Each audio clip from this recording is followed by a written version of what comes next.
That's 7 o'clock. You know what that means. Is it time? I think so. It's time. Holy crap. We're back. And there was, as usual, technical problems because we haven't done this in feels like a year, but actually it's a year ago tomorrow that we did our first ever episode. So that's fun. What's up, Suze? We got 6 people in here. Hopefully everyone's joining up. Tonight we're gonna do 2 cocktails. I know down below it says just one, but Jazz came up with a second one on the fly. So we're doing a Sazerac and My riff is a Mexican mezcal Winter margarita, which I'm like super excited about. So honestly, y'all, a lot has happened in these past few months, so I think I'm more excited of anything just to be here live as a Zimney now, cooking for you all. We got to post on Instagram that we're live. So what you want to tell people what we're making? Yes. So first things first, we are doing a gluten-free carbonara. One of Kale's, honestly, he's a master at this. I love it when he makes this on a normal Tuesday. And then we're doing a broccolini bruschetta. So this bruschetta is going to be served hot versus cold, which is a little bit non-traditional, but we kind of came up with this cool concept because we were gifted bruschetta that was actually served in a roasted platform. So it was actually really, really cool. So we're doing that. And then, of course, cocktails. We were going to do wine, but it's always fun mixing it up, especially on a cold winter day. So the gluten-free carbonara, that's the drink thing. There we are. This is our gluten-free pasta of choice that we have found if we're not going to make it ourselves. It is probably most closely mimics a normal regular flour pasta that we have found so far in the dry bag form. It is made from brown rice. Anything pasta-wise that we have found out, brown rice is the best. You see some lentil, you see some sort of other beans, bunch of different stuff, but this stuff, the brown rice pasta, is the best. What's going on over here? So we're getting some love. Yes, guys, we miss being on the show and cooking for you all. What's up, Deanna? What's up, Juan? Congrats on the wedding. Here trying to learn from you guys. I don't know, dude. I'm not going to lie. I've been spoiled as a new wifey. Lots of incredible stuff has happened. My iPad, I forgot to charge the iPad first, so it's plugged in. It's still charging. Okay, so then Jazz is going to start right away with the tomatoes because these are going to roast for about 20 minutes. So we're going to get that started roasting in a cast iron pan, one of our new ones. And you could honestly just use like a regular baking dish as long as it has a nice thick ring around it. So because you're going to lose a lot of juices from your tomatoes. And we kind of picked something a little fun. We wanted to go with a cherry tomato in multicolor just for, the aesthetic on the plate. So I'm just going to cut them in half really quickly. At the same point, we're going to put a little bit of olive oil on the bottom of the pan. And the neat thing about this too, you're going to get a lot of juices and they're going to render off onto that broccolini when we're done roasting it. And the cool thing too, everyone, when you make this dish, it's a lot of stuff you already have at home. Tomatoes, olive oil, garlic, shallot. If you don't have a shallot, you can use a red onion. We were kind of going back and forth with doing that. We really like the bite that a shallot has. And shallots tend to be a little bit more delicate. So we went that route. While Jazz is doing that, I'm going to go over to here and get our water boiling for the pasta, because that takes a little bit. That's going to get that boiling. Gluten-free pasta, unfortunately, takes a little bit longer to boil. If you're looking about 15, 17 minutes, and you still want to get a little al dente, because when you're mixing in other hot elements into the dish, you're still cooking that pasta. That pasta doesn't stop. So you don't want it to become mushy. You still want a nice bite to it, especially when you have a nice heavier sauce. I feel like that's the better route to go. Jeff likes the knife. Oh yeah, this is a fun one. I love the handle. Yeah, that's one of my favorites. I got 2 new ones for Christmas since we've been doing a lot of smoking meats. Jazz got me a meat slicer. And then she also got me this boning knife for trimming meats, which I already cut myself on because it's curved. So when I was cleaning it, I actually like went right into the side of my thumb. It was great. First time I used it. So that was Christmas actually, and Did I say birthday? No, Oh, Christmas, no. Christmas brunch. I think we were doing it right when we both like jammed our hands with it. Yeah, I definitely cut myself. It was bad. I'm probably gonna have the scar here from it. You might be able to still see it. Right there. That's a nice little stab. Oh, also too, so I don't know if you all remember when Kayla and I had that. What's going on here? This is garlic. Did you talk about the garlic? Well, that's what I was saying. That funny story about when we used to have that huge gallon of Oh, we finally... Wait, is it garlic? completely gone? Our huge mega Costco garlic tub, finally gone. We finally used it all. And so now we're cutting garlic like real chefs do. So I'm just pressing it down. I cut off the butts, making it easier. There's a little trick that I have. If you have wet hands or a wet knife, it's actually a little bit easier. The garlic won't stick to your fingers, which is kind of nice. Cause What's up, Odd Tweaker? What's the word tonight? I don't know. Someone has to come up with one. oh, our game! I forgot. Put some electrical tape on it and move on. On my wound? Yeah. Or super glue. Some super glue? Yeah, I don't think we have any of those things, but... I'm sure we have something. So I'm just gonna do a rough chop for this garlic, because when it starts cooking down, it's gonna get nice and mushy. Mushy. So we did preheat the oven. What did we preheat it to, Lovey? 450. And actually, we're gonna do probably the broccolini at the same time as the tomatoes. So after I'm done prepping this, I could prep the broccolini. Now with the shallot. Shallots are kind of unique, right? When you cut into it, you might get a couple of So excited you guys bodies are in back. there. Love watching you guys in your element. Thanks. Connolly, I need to come learn some knife skills. Yeah. Yep. I'm still teaching myself how to cut things certain times because I'm like, wait, why do I have to go this way? And then you cut it and you're like learning how to cut meat. Like I learned a lot from Kale when he started smoking meat and the way you cut it just so you hold the integrity of the product and it doesn't like get tough. It's super interesting. So how are we just gonna kind of slice these and then throw them in there? Or? Can I get the mandolin actually? Yeah. I think that'll be better. So if you don't have a mandolin at Actually, home, no, we can't. oh, it's stuck in that. That's okay. So I was gonna mandolin. I put a it. tripod in front of our drawer. So I asked gonna earlier, hey, do we have all the tools out of this drawer? I didn't think about it. We didn't anticipate it. It's You fine. know, We it's cut been- it this way. It's been a while. So if you have a mandolin, you can just slice it thinly, but I'm just gonna do it by hand. It might be just a little bit more uneven, which is okay. And you can just rough it, because like once it kind of cooks down, Yeah, I was just looking for more. that's probably Uniform. enough, right? I think so.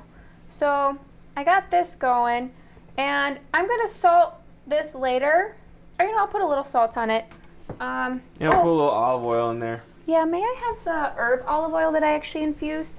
So, I don't know if any of you guys garden, but one of the things I actually started doing when I first moved out, I had a big garden with a bunch of plants, bunch of herbs. Whew, this shallot's making me cry.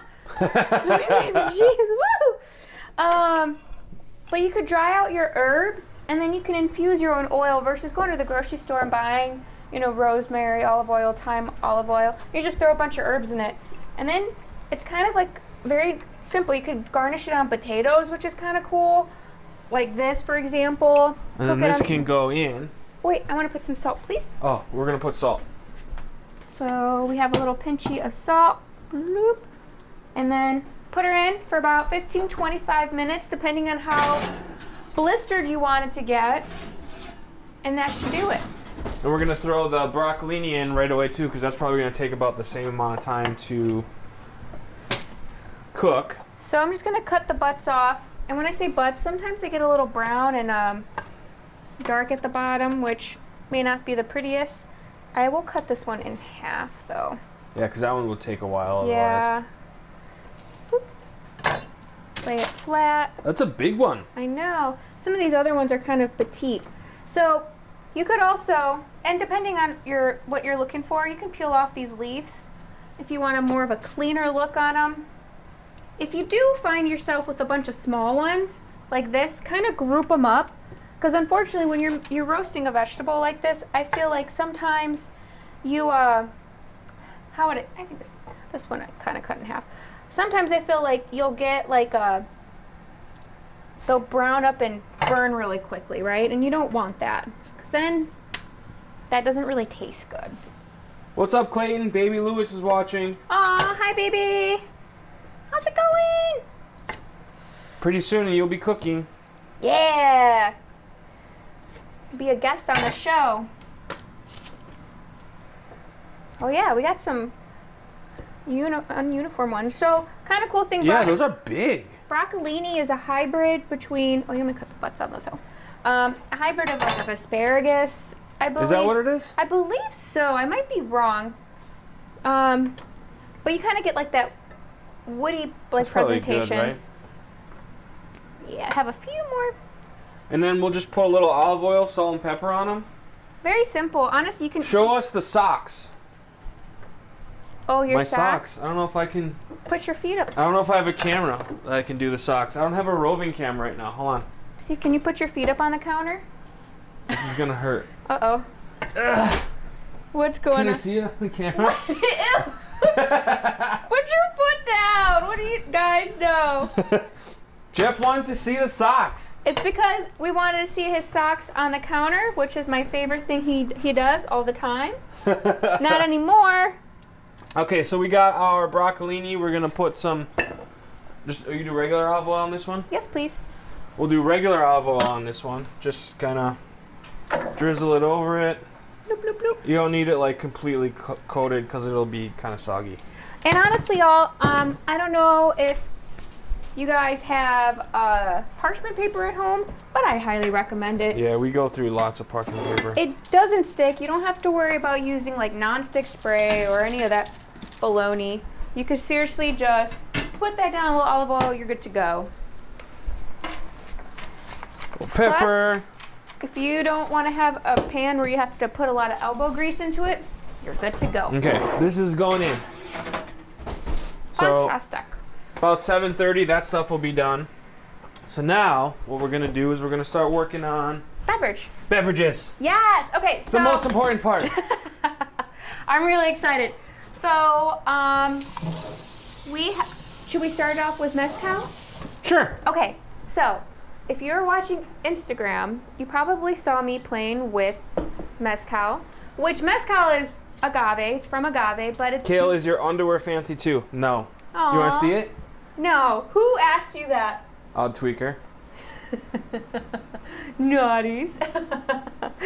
So mezcal is actually, it's from agave, just like tequila, but the process of distilling it is very different. So mezcal, they actually put in the ground and smoke it, and that's where you get a lot of aromatics of smoke, kind of like a scotch. So if you guys ever been to Hawaii, they do the big pig roasts in the ground. They build a big fire in the ground, all sorts of wood and stuff, and then they throw the agave hearts, what they call piñas. Piñas. After they chop all the leaves off, they throw them in, a bunch of them, and then they cover it up with dirt, and then they just roast them for, was it a couple days? Couple of days, and actually it's kind of cool. So agave takes about a minimum of 12 years just to even grow to a mature age. Oh, the big ones. And Yeah, they're huge. They can get up to about 25 years old. So you can have these agave plants that are just like big. And so mezcal and tequila, just like champagne, like a lot of like the French regions, they have to be grown in specific areas. So like tequila, for example, is originated from Jalisco. Mezcal is originated from Oaxaca. So this one actually is from Oaxaca. And Bozal, this particular, it's a nice introduction mezcal because it's not as aggressive. Can we do mezcal chugs? No. I mean, all right. I'm not It's way too smoky. This drink that she made, when we were testing it out before the show, I actually really like it. And I've been trying to get Kale on that mezcal wagon, so this is a great introduction, and it's a fun way to play with a margarita. So we I just call want to point out one thing. Everyone see this sign? He's the best. He is the best. Okay, sorry, continue. No, all good, all good. So this is our Santo Mezcal, which is the Saint Mezcal. It's my fun name for it. But we're using a St. George pear liqueur, which is kind of adds like a cool touch of being smoky yet sweet, spicy, and then of course you have agave and lemon juice instead of lime juice, because I like lemon juice because it's sweeter. So, of course, remember rule number 1, when you're making a cocktail, you have no ice in your shaker. Citrus, you always shake. And you start with the NA, and then you go into the spirit, because you never want to waste booze. Sad. So I'm going to do, we like it more citrusy, so I'm going to do 3/4 of an ounce of lime juice. I thought that was lemon. Lime, whatever you want to call it. We're going to do 1/4 ounce of agave, because mind you, the St. George pear liqueur is going to be sweet. And then I'm going to do 1 ounce of the St. George pear liqueur. While Jazz is doing that, actually our water is boiling. So I'm going to throw in... Probably lower it a little bit. It's like on... This takes about 16 minutes. True. So now, I'm going to start throwing in some of our pasta. I'm not going to do this whole bag. Probably do like 3/4 of it. That's a good idea. The last thing was, I actually added, you could do 1.5 ounces of mezcal, but I actually added 2 ounces of mezcal. I'm going to salt the water just a little bit. And that's it. And we're back to Jazz. Now the last step is putting ice in this and shaking it. Not too much, maybe 15 counts, 10 counts.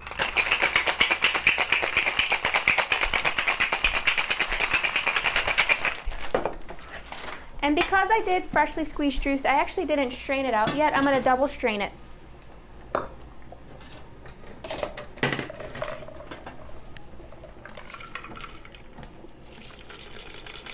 So now, you could serve it on the rocks. I like it in a coupe.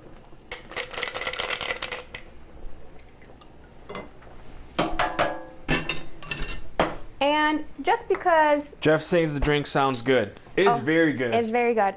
I'm actually going to garnish it with a grapefruit. So, grapefruit rinds tend to be very juicy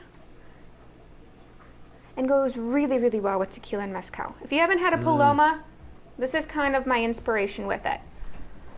And then go around the rim. And the last thing, and this is something that's fun, this is a fun way to play with it. So instead of doing salt on the rim, it gets all over your hands, it's nasty, it's gross. I have this really cool black lava salt that we found at, what is it? Bavette. And they actually have a bunch of cool... Bavette's in Milwaukee. It's kind of like a butcher shop, but they also have a restaurant.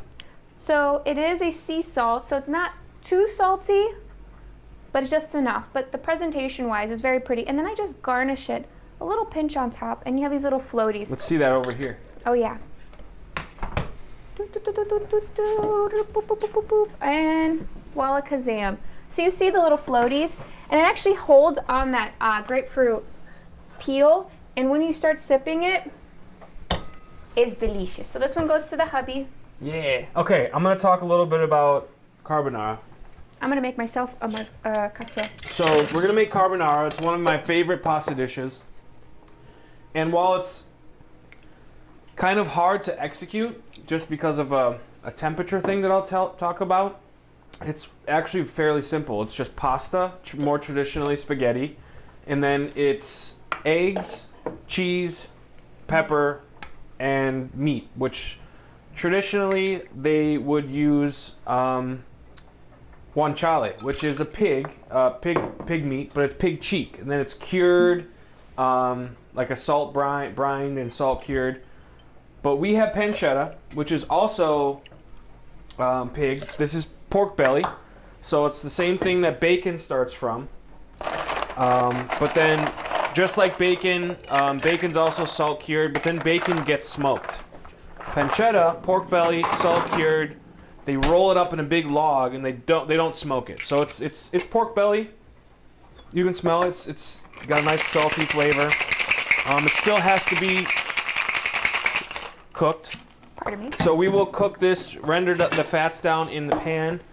So we gotta kind of time it. As the noodles are gonna be done, this needs to be done. So we can throw everything in a bowl and mix it. So it's, like I said, it's just eggs and Parmesan. You wanna combine those two, and that's gonna be the sauce.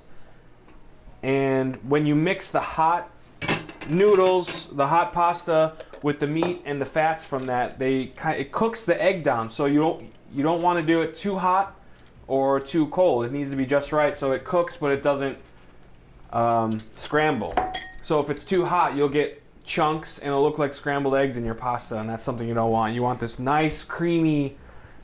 It looks like almost you put like milk in it, but butter, it's just butter. It's just eggs and cheese. You get that creaminess from the egg and cheese together. And to be honest, like we've had it where we've accidentally scrambled it. Oh yeah, tons of times. But it doesn't. I might even do it tonight. We don't know. It doesn't taste terrible, but it's still delicious. I mean, it's cheese, eggs, pancetta. So and here we carbs. go. We have our pancetta, which we'll start cooking in a moment. Here, We have cheers. 4 eggs. Cheers. Cheers. Cheers. Cheers. Yeah, that's really freaking good. Oh my gosh, I'm so impressed. Yes. So we have 4 eggs. We're gonna do 2 whole eggs and 2 egg yolks. 1? Where's the garbage? Oh, put in the sink. Sink. Eggs are going in the sink. 2 eggs. And then we're gonna do 2 yolks, which I will boom shakalaka over here. And you can see this happening right here. Boom chakalaka. Yeah, you can see this. Boom shakalaka. Boom shakalaka. Ooh, that was the easy one. Okay. So 4 eggs, but only 2 whole eggs, 2 yolks. And then so we need ready. Parmesan. 1/4 to 1/2 cup of Parmesan. So I'm gonna grate this right here. Do you want to grate it in a bowl? Oh, here. There's this. And you know what? You don't have to necessarily get a whole brick. You can, buy it grated already. We just like this because of the aesthetic, and also we just go through a lot. Yeah, we do. We use it a lot for garnishes. Like we'll do like the healthy route, like we're gonna roast some carrots, or we're gonna roast some Brussels sprouts. Let's put some grated Parmesan on top. It's a nice, cool, like creamy fat element to add to it. Did I mention pepper? Pepper. Pepper. Carbonara has a ton of ground pepper, and I realize you can't really see. So there we go. Well, you can see. You're good. Ton of ground pepper. So I'm gonna do that. I'm gonna grab the whisk, and I'm going to whisk this up.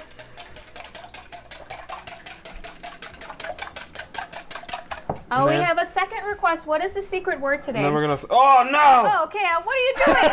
Ah! Hold on. Jesus. Wait, no. Paper. She's down. Give me. This is like salmonella. Gosh. What is? You guys, it's fine. Oh my God. This is all we have is scrape it majig. What? Scrape it majig.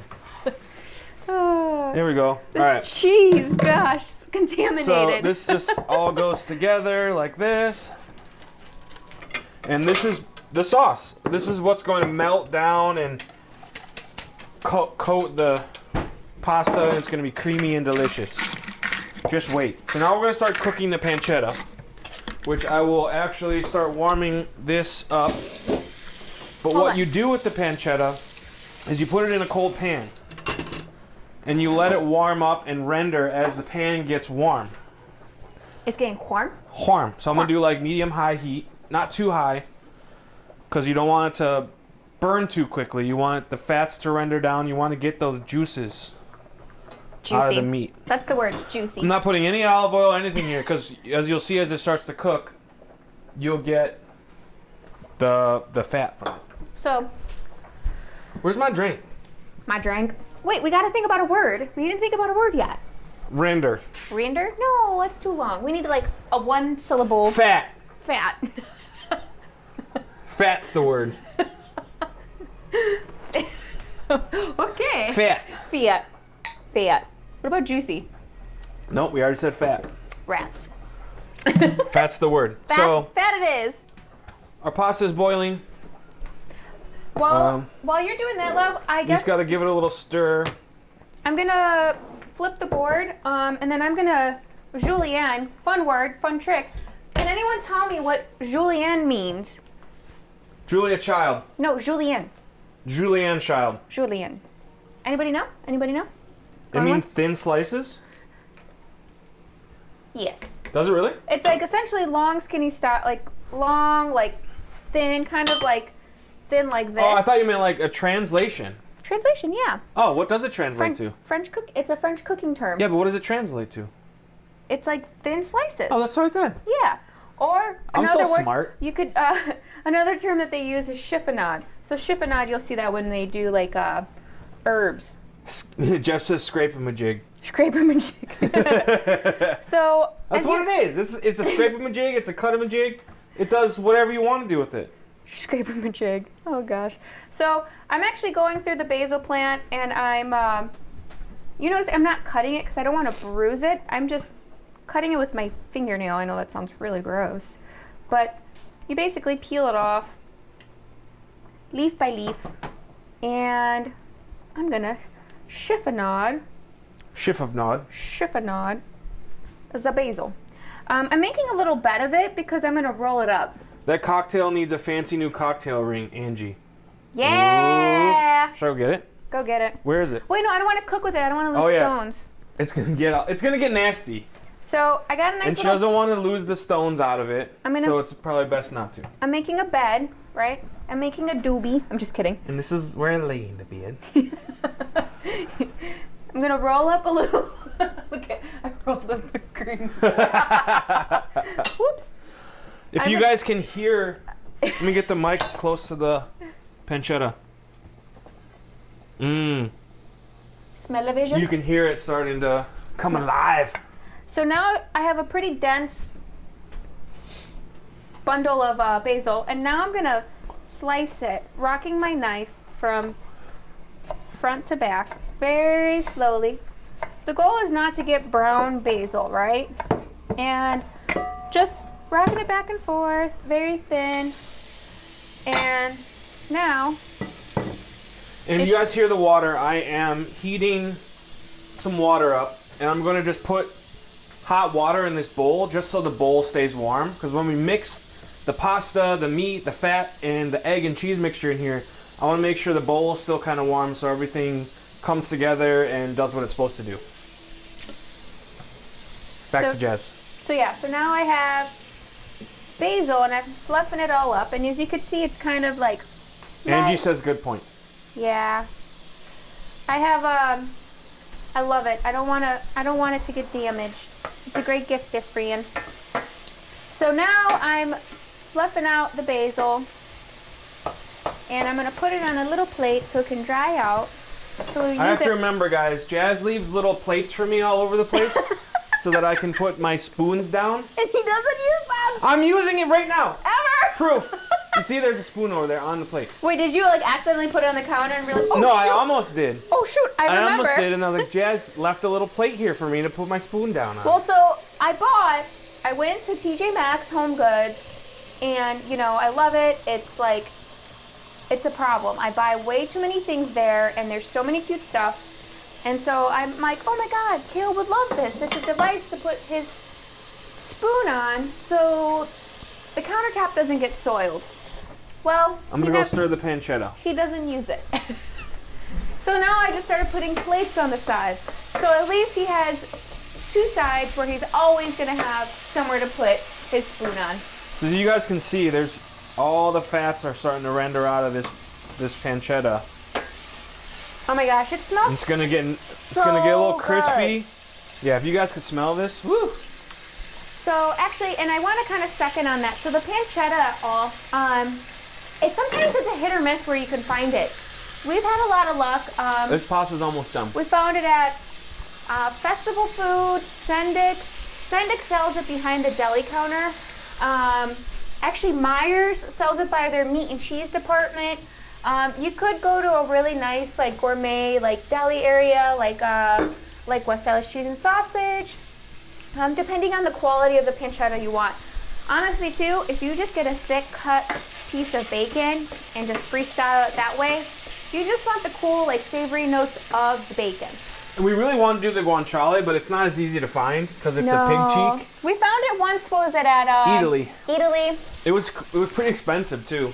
Yeah, I think it was like $25 a pound, and so if you see this, you can start to see that you're starting to brown. You're getting some nice fats rendered out of this pancetta. It's getting there. But see, that looks good. And you know, one thing too, love, do you have it on a low heat, right? I have it on medium high. So why do you have it like that? Because you don't want it to brown too quickly. You want to give the meat time, the fat time to render out. Because as it heats up slowly, it's kind of like smoking, like low and slow-ish. And the fats give time to kind of cook and render out and get juicy. And two, like if you have the heat too high, then it burns. Yeah. And it tastes bitter, and you don't want that. The bitter taste is no bueno. So once this is done, this pasta's done, what I'm going to do, as soon as we're done, we're going to take some pasta water for this, because you might need a little pasta water if your sauce gets too thick. And then while Kayla's doing that, something you could do ahead of time, pardon me, is you can toast your nuts. So I'm actually doing some pine nuts. Some pine nuts. And you're probably going to use about 2 tablespoons. And this is just more of a garnish element for the roasted bruschetta and broccolini. I really like this because pine nuts can be creamy. They're kind of mild. They're a little sweet. Oh my gosh, they're really, really good. It's always good to have them in your fridge in your cupboard because it goes good on everything. So I'm going to get a little saucepan like this guy, very, very small. And this is kind of a quick process. So I'm going to put the pan on. Yeah, we're almost good here. A little low, and then you're going to start feeling. I'm going to put it on a cold pan, pardon me. And then you're going to start seeing, this is something that can burn really, really quickly too, so you kind of have to babysit it. But you'll smell that toastiness come through, and you just shake your pan. Look at you rolling up something. Your dad. Of course. So as Jazz is toasting those, this whole thing is going to come together really quickly. So once the pasta's done, once that's ready, everything kind of has to happen really fast, and it's going to happen very soon. We should check the tomatoes. Broccolini. Tomatoes are looking good. They're almost done. Smells so good. So as you can see, this is pretty, the fats are rendered out of here. It's nice and getting crispy. It's not burnt. I'm going to move your So I'm going to take some of this pasta water as a just in case type of deal. Just and then, if you can put up camera 1. Camera 1. I'm going to pour this out. Let me grab some tongs right behind you. Yeah. Got it. I'll let you handle that. Okay, and then we will take the pasta and throw it in here with everything. Just give me that. I got it. Can I get the pasta noodle? Okay. I'm going to stir everything up in here. Let the pasta combine with all the fat and the meat.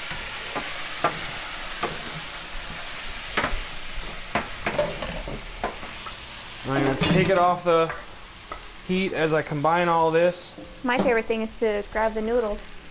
Yeah. And then quickly, we are going to dump this water out. Where's the towel? We're going to dry it. We're going to throw all this in this bowl. At that same point, I'm just shaking the toasted nuts on here, and you constantly shake it. You don't need to stir it. But you can start seeing they're getting a little brown. I don't know if you guys can see that. Sorry, Jazz. No, you're good, left. Do your This thing. is the part that happens quickly. So we put all this in here. Let me give you some starchy water. And then we just kind of mix it up. And this is where we get a little pasta water in there.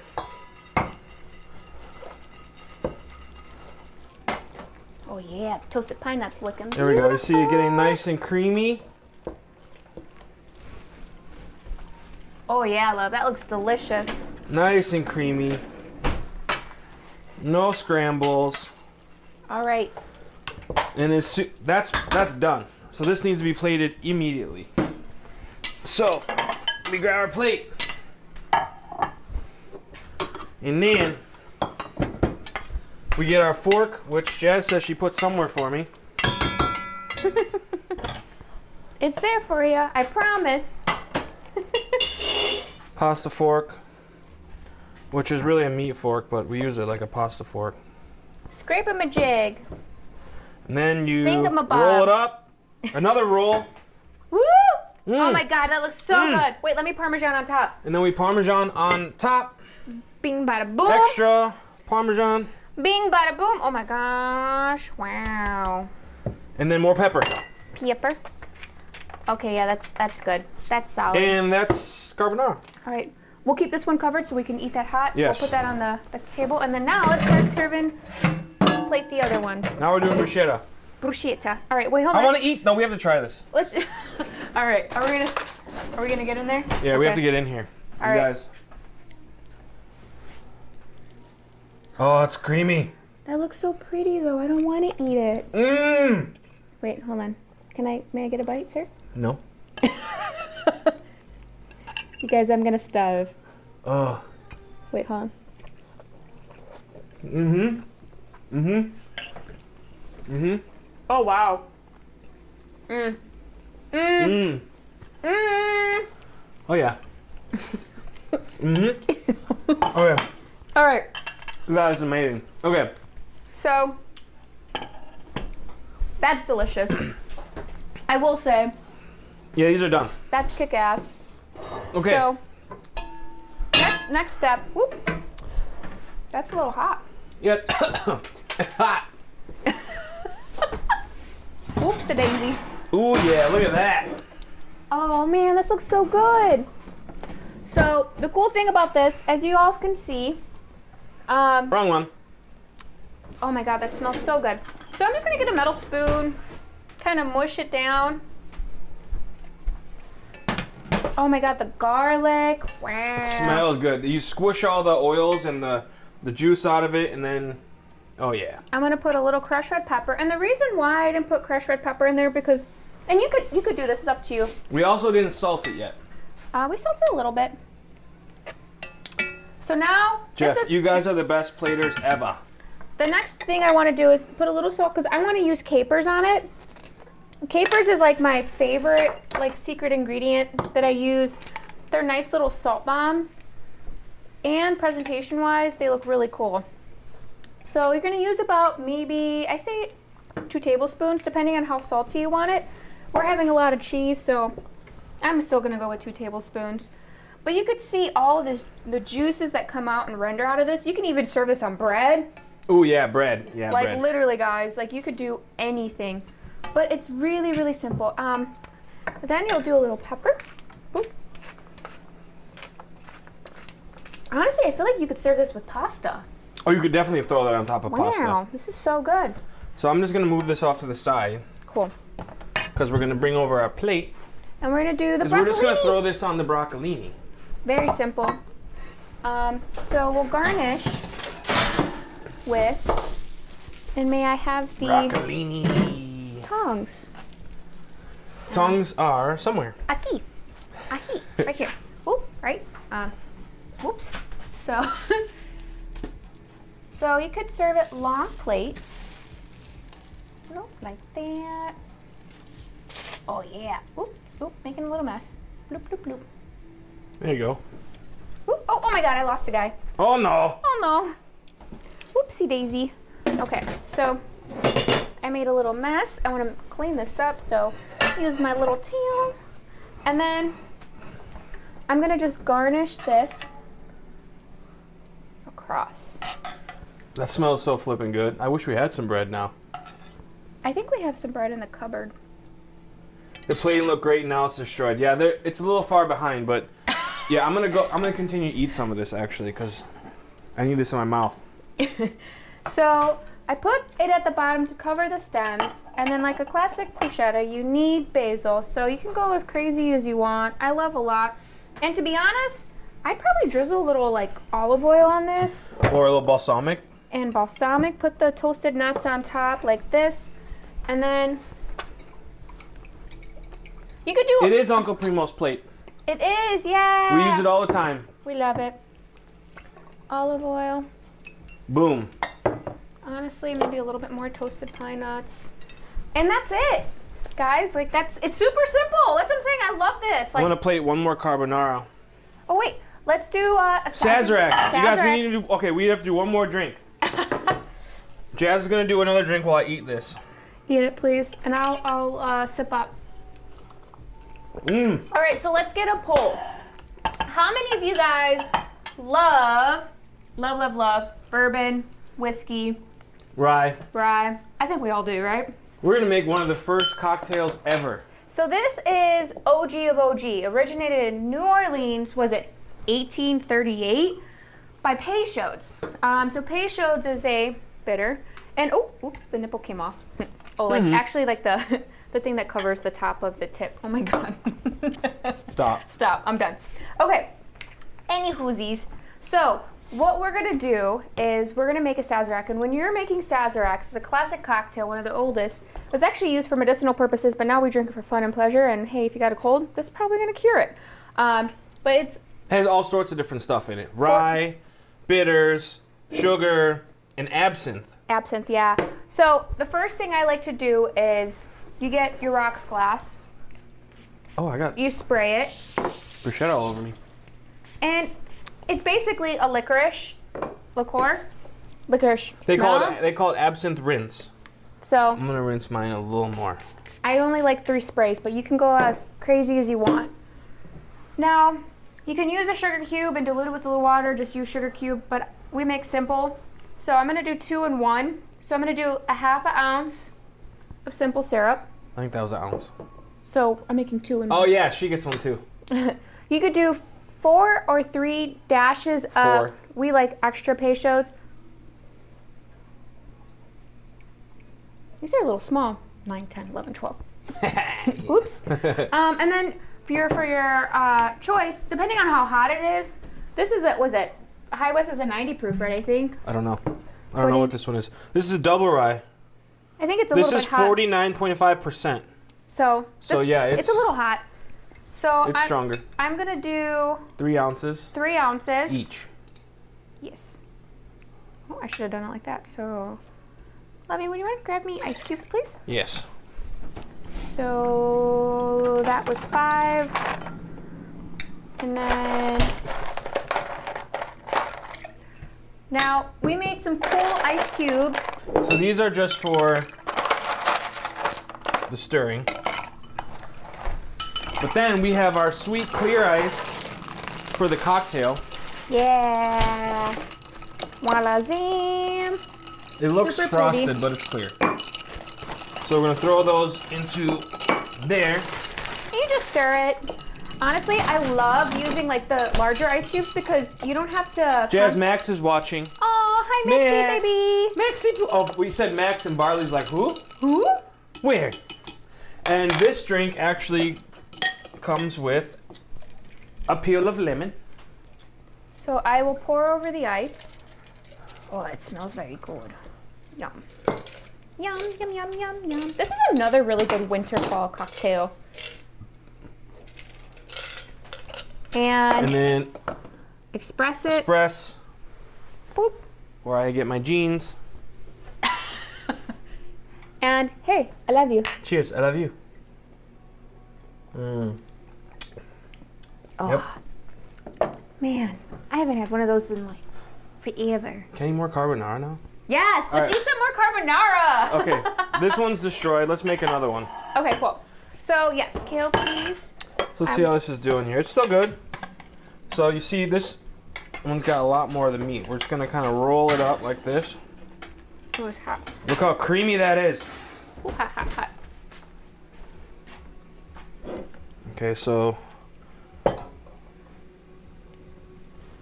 on it. That you slide it out. Wait, can I Parmesan it?